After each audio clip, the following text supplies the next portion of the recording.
Everyone, welcome to our next video, and today we are going to discuss about the axioms of Euclid.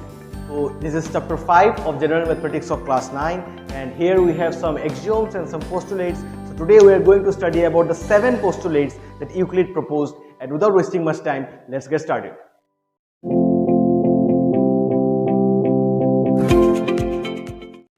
Euclid proposed 7 axioms, and axioms are actually some of the assumptions that are made by mathematicians. Now, you may look at these axioms and you may think that these are so simple, what was the requirement of this? Now, you should keep in mind that these axioms were postulated way back when mathematics was just in its upbringing stage. At that point of time, these axioms were postulated. So we must convey our respect to these mathematicians who tried to put out the concept at that very early stage of mathematics. So now let's look into what are the axioms and what do they mean. So the first axiom is things which are equal to the same thing are equal to one another. Very simple thing, that if some things are equal to the other things, then these things are equal to one another. How to understand that? So let us take for example that A is equal to B. Okay, if A is equal to B and also C is equal to B, in that case what do we know? A and C will be equal. Okay, this is the first postulate, that if things which are equal to the same thing, A and C, they are both equal to B, the same thing B. That is why the things are equal to one another. That means A and C will be equal. That is the first axiom. I hope it is clear. These are simple things, so don't panic or don't think that these are going to be tough. So let's move into the next one. If equals are added to equals, the wholes are equal. So again, let us take the case of if A is equal to B and suppose X is equal to Y. Okay, so these two are equals and these two are also equals. So if equals are added to equals, the wholes are equal. So what I do, I will add these two. So if I get the sum of this, then what I will get, in the left hand side I will get A plus X, in the right hand side I will get B plus Y, and these two will be equal. So since these two are equals and these two are equals, the sum of the equals are also equal. So that is our second postulate. So we have done the first two. I hope it is clear, simple stuff. Now let's move on to the third one. It is almost equal. It just talks about if equals are subtracted from one another, the remainders are equal. Again, let us take another similar type of example. If A is equal to B and X is equal to Y. So these are equals and these are equals. Now I want to subtract them. So if I subtract, what I get is A minus X will be equal to B minus Y. So that is the third axiom, that if two things are equal, then they are subtracted, the remainders means what is left. So this will be the remainder. A minus X means what is left after subtracting X from A, and B minus Y means what is left after subtracting Y from B. So these are the remainders and the remainders will be equal. So these things are known to every one of us. Still, let us look into the next one. Number 4, things which coincide with one another are equal to one another. Okay, this is linked to geometry, means you can relate it better with geometry. In some proofs, while proving something in geometry, we assume that two different points are taken. Suppose we assume a point A is taken and a point B is taken in order to prove something.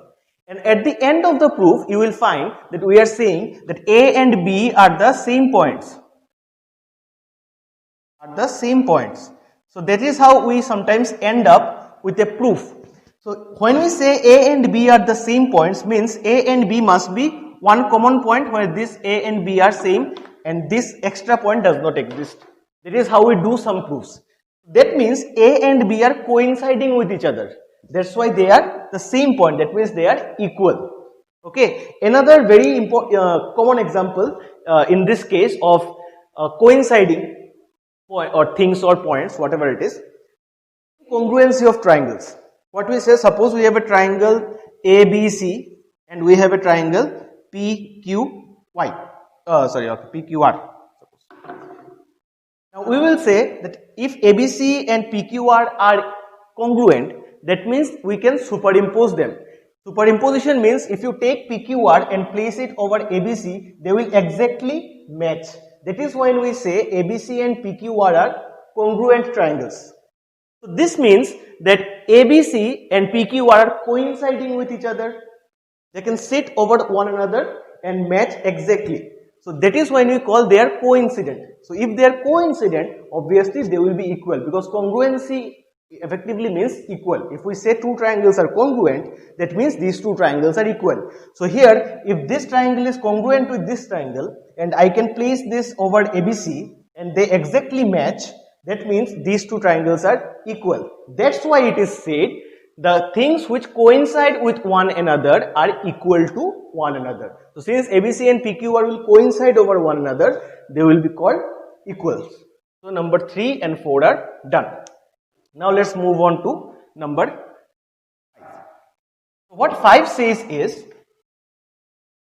the whole is greater than the part. Very simple idea, that suppose you take one piece of cake and in this cake you take a division. Suppose you make 4 parts, okay, and you take out this top part. So what will happen? Obviously this part of the whole cake will be always smaller than the whole cake, and the whole cake will always be greater than this part. I hope it is clear. You take one cake, you take out one part, this part will always be smaller than the whole cake. That is the 5th axiom of Euclid. Mathematically, if you want to understand, suppose now if I add A plus B, then A will always be less than A plus B, because A is just a part of A plus B.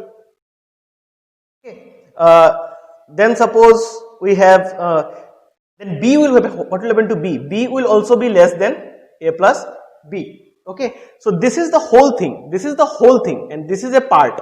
A and B are just the parts of A plus B. A equal to B is not required.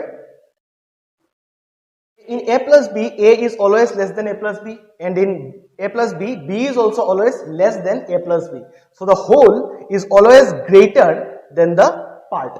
That is axiom number 5. So we are done with the 5 axioms.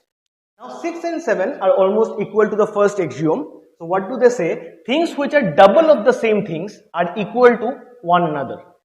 Double of the same things means, let's move to the first one. Suppose A is equal to B. Okay. Now I want to double them. That means twice A will also be equal to twice B. That is the axiom. That if things are double of the same things, they are equal to one another. So A is equal to B, then double of A is also equal to double of B. And the same thing is, means the same idea is used in postulate number 7, axiom number 7.